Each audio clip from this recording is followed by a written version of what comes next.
Hi everyone, I'm Angie Gao. Today I'll be giving a brief talk on the role of echocardiogram in assessment of hypertension. So a summary of today's presentation before we go ahead. We will be focusing on three main areas. 1. Looking at what is hypertension. 2. What does hypertension changes the heart. And 3. What other features we're looking for on echocardiogram. Now let's get started. So hypertension is really common in our community. 1 in 3 people over 18 have it. So you will have a lot of patients with hypertension. Why hypertension is important? It is important because it can lead to a number of poor clinical outcomes, such as stroke, coronary artery disease, heart failure, kidney disease with renal impairment, and also arrhythmias.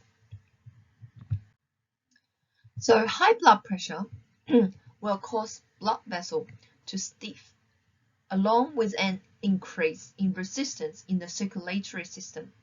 This leads to an increase in the load on the heart. The heart, when under strain, will undergo adaptive changes. Those changes can be assessed by echocardiogram.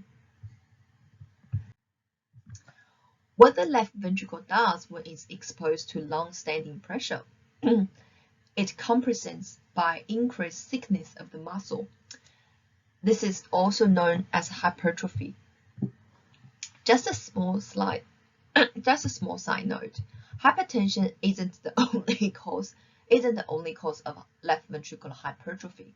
Conditions such as aortic stenosis, which can increase left ventricular pressure load, will result similar changes. The left ventricle can stiffen, which can lead to impaired relaxation of the left ventricle, that is, diastolic dysfunction. This can occur even without obvious hypertrophy. So systolic dysfunction can also occur with long-standing, poorly controlled hypertension. More commonly, hypertension can lead to coronary artery disease, which will impact on the contractility of the left ventricle. The left atrium can enlarge with hypertension in the absence of any valvular heart disease. The degree of enlargement can relate to the duration and severity of hypertension.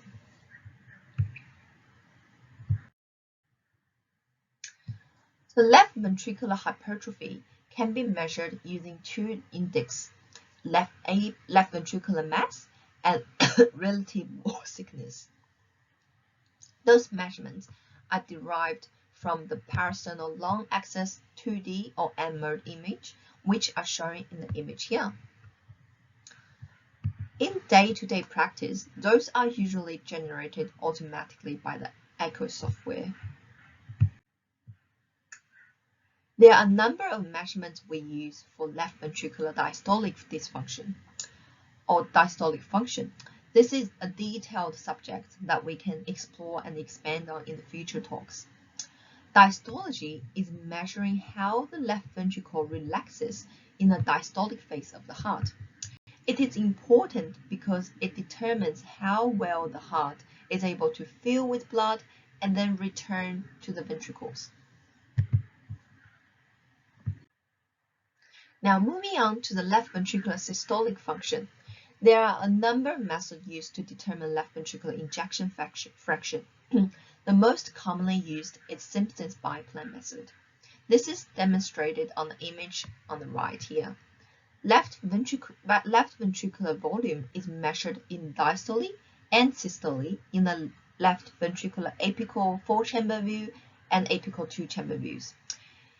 We can also look for regional wall motion abnormalities of the left ventricle. Those can correspond to the arteries which are blocked in the coronary artery disease.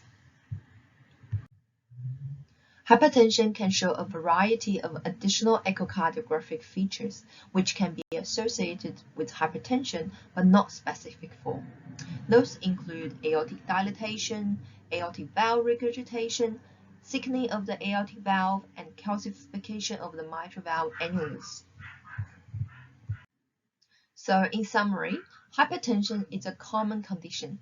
It is an important condition to treat, to monitor, to review, because it is a risk factor that can lead to many other clinical conditions.